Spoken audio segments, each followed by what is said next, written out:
Assalamualaikum. Ito po, nandito po kami sa Katara. Ito po yung lugar ng Katara. Dito. Marami pong dito, mga turista, mga bumibisita rito. At the same time po, nagdadawa po kami. Dito po kami nagdadawa. Every Tuesday.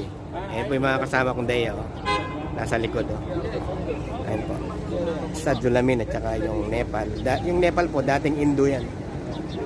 So, nagbalik Islam din siya sa Saudi Arabia, sa Riyadh po. Yung pong Nepal na yun. Si,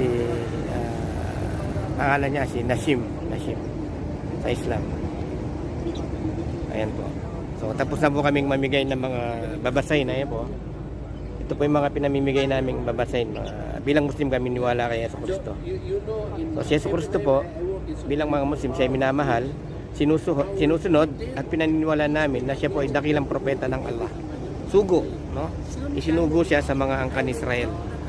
No, hindi po siya isinugo bilang Diyos, kundi isinugo siya bilang tao para po ituro niya sa mga angkan Israel ang pagsamba lamang sa nag-iisang Diyos. Assalamualaikum warahmatullahi wabarakatuh.